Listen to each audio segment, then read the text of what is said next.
साधना ने अपने इकलौते बेटे गगन की शादी निधि से कर दी। निधि बहू बनकर उनके घर आ गई। अगले दिन नई बहू अपने ससुराल की रसोई में गई तो वो चौंक गई। हे राम, ये रसोई है या गार्डन? भला रसोई में भी कोई इतनी सब्जियां उगाता है? बहू, मुझे हरी भरी रसोई पसंद है और छोटा परिवार है तो मैं ताजा सब्जियां अपनी रसोई में उगा लेती हूँ। ये एक स्लैब की जगह तो मैंने क्यारी के लिए ही बनवाई और इस खिड़की से सीधी धूप आ जाती है, इसलिए मैं ये खिड़की हमेशा खुली ही रखती हूँ। इससे ताजा हवा और धूप इन सब्जियों को मिल जाती है।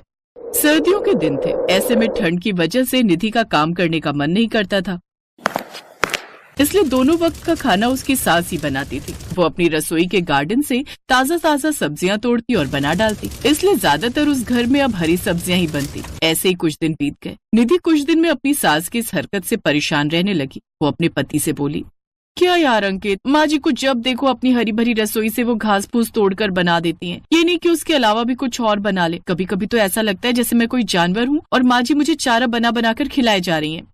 निधि, अब तुम्हारी शादी को 25 दिन हो गए। अब इस घर की रसोई तुम्हारे लिए नई नहीं रहेगी, इसीलिए अब से तुम रसोई में जाना शुरू कर दो और अब से तुम्हारा जो मन करे वो बना लेना। क्या क्या? मैं और खाना? लेकिन इतनी ठंड में मैं खाना कैसे बनाऊंगी? वेरी सिंपल, जैसे माँ बनाती है। मुझे तो इस ठंड में यही पता नहीं चलता कि वो रसोई है या तुम्हारा गार्डन। निधि, हरी सब्जियां सेहत के लिए अच्छी होती हैं और हम सबको ताजी सब्जियां पसंद हैं। वो दोनों बात कर ही रहे थे कि तभी साधना ने आवाज दी, बहू आ जाओ, खाना तैयार है, आकर खाना खा लो और अंकित को भी ले आओ। लो, फिर से वही पालक, मेथी, घिया, तोरिया, कद्दू बनाकर रख दिया होगा।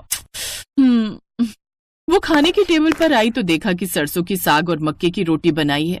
लो, फिर हरा साग। निधि बेटा, लगता है अब तुझे खुद ही रसोई संभालनी होगी, नहीं तो सासू माँ तुझे ये हरा हरा साग और सब्जियां खिला खिलाकर तेरे शरीर का खून भी लाल से हरा कर देगी। अगले दिन से निधि ने रसोई की कमान संभाल ली। अब वो खाने में अक्सर तरी वाली सब्जियां या चाइनीज खाना ही बनाती, जिससे सास अब परेशान होने लगी और वो बोली, बहू ने तो परेशान ही कर दिया है। रोज रोज ये उल्टा सीधा खा खा कर तो पेट में गैस बनने लगी है। ये छोले, राजमा, ये चाइनीज खाना, ये सब हम नहीं खा सकते। उस रोज निधि रसोई में जाने लगी तो सास ने टोकते हुए कहा, बहू, रसोई की क्यारी से हरा पालक तोड़कर पालक पनीर बना लेना और साथ में धनिये पुदीने की चटनी भी बना लेना। लेकिन निधि रसोई में गई और कढ़ाई पनीर बना दिया। फिर उसने सबको खाना परोसा, जिसे देखते ही सास बोली, ये क्या बहू, मैंने तो तुमसे पालक पनीर बनाने को कहा था।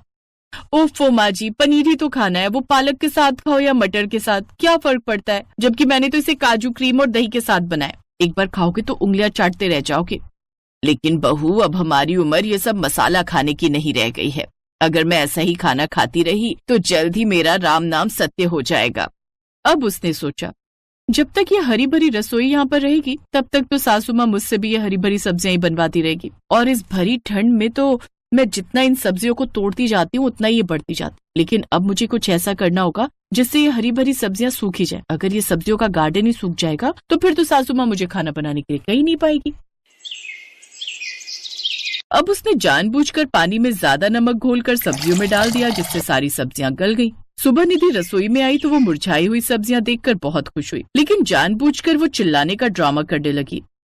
हाय माँ जी, ये क्या हो गया? जल्दी आइए माँ जी, देखिए ये हमारे किचन गार्डन में क्या हुआ। साधना ने आकर जब अपनी सब्जियों को देखा तो वो बहुत दुखी हुई। हाय, मेरी ये हरी भरी सब्जियों को क्या हो गया? किसकी नजर लग गई मेरी रसोई बगिया को? मैं तो इन सबसे बहुत प्यार करती थी। अब चुप हो जाइए माँ जी, आप फिर से इसमें सब्जियां उगाकर इसको हरा भरा बना लेना। ऐसा नहीं होगा बहू, क्योंकि ये हरियाली सिर्फ ठंड में ही आती थी, क्योंकि ये सब्जियां साल भर में सिर्फ सर्दियों में ही होती थी। साधना ने फिर कोशिश की, लेकिन उसकी रसोई हरी भरी नहीं हुई। अब साधना बाहर जाकर हरी भरी सब्जियां ले आती, लेकिन एक दिन उसने देखा फ्रिज में रखी हरी सब्जियां सड़ रही हैं।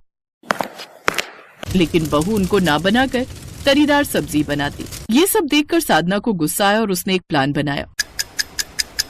वो अपनी बहू के कमरे में गई और उससे बोली, बहू, तुम हमेशा अपनी पसंद का खाना बनाती रहती हो, कभी हमारी पसंद का भी बना लिया करो। हाँ, बताइए ना माँ जी, क्या खाना है आपको? अभी तो मैं अपने लिए पालक की भुजी बना रही हूँ, लेकिन ऐसा करना, तुम सुबह नाश्ते में छोले भटूरे और दिन में राजमा चावल वो बना लेना। ये सब सुनकर निधि बहुत खुश हुई। क्योंकि उसे तो ये सब बहुत पसंद था। बस फिर क्या था, अगले दिन निधि ने वो सब बनाकर तैयार कर लिया। अब साधना इसी तरह अपने लिए हरी सब्जी बना लेती और उससे कभी राजमा चावल, कभी छोले भटूरे, कभी चाउमीन, ये सब बनवाती रहती और निधि तो बड़े मजे से ये सब खाती रहती। फिर एक दिन वो बोली, माँ जी मेरे पेट में बहुत दर्द हो रहा है, इनको मैंने बहुत जगाया लेकिन वो तो घोड़े बेचकर सो रहे हैं। अरे क्यों परेशान होती हो बहू, थोड़ी गैस बन गई होगी। एक काम करो, चाय और थोड़े पकौड़े बना लो, मौसम सुहाना हो रहा है।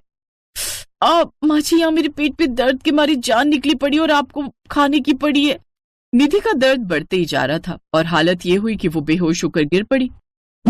ये देख साधना जोर से चिल्लाई, तभी अंकित वहां आ गया। वो सभी उसे जल्दी से अस्पताल ले गए, जहाँ डॉक्टर ने उनका चेकअप करने के बाद कहा, देखिए लगता है इनके पेट में बहुत ज्यादा गैस बनी हुई है। ये दिमाग में गैस टकराने की वजह से बेहोश हुई थी और खून की मात्रा भी कम ही है। लगता है ये हरी सब्जियां नहीं खाती। तब तक निधि भी होश में आ गई थी। तुम्हें बादी वाली चीजें जैसे राजमा, छोले ये सब कम करने होंगे और ये हेल्दी यानी कि हरी भरी सब्जियां खानी चाहिए। क्या? लेकिन मैं अभी मरना नहीं चाहती। अभी मैंने इस दुनिया में देखा ही क्या है। मैं अब से ये सब बेकार का खाना छोड़कर हरी भरी सब्जियां ही खाऊंगी। डॉक्टर की सलाह और दवाइयों से निधि कुछ समय बाद ठीक हो गई। अब उसने रसोई में आकर खाद डालकर फिर से उस रसोई में सब्जियां बो दी। ये देख उसकी सास बोली, बहू ये क्या कर रही हो?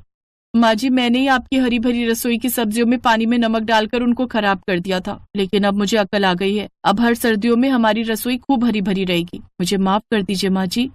गलती माफ करने लायक तो नहीं थी, लेकिन जब तुम अपनी गलतियों का प्रायश्चित कर ही रही हो तो फिर मैं तुम्हें एक मौका जरूर दूंगी।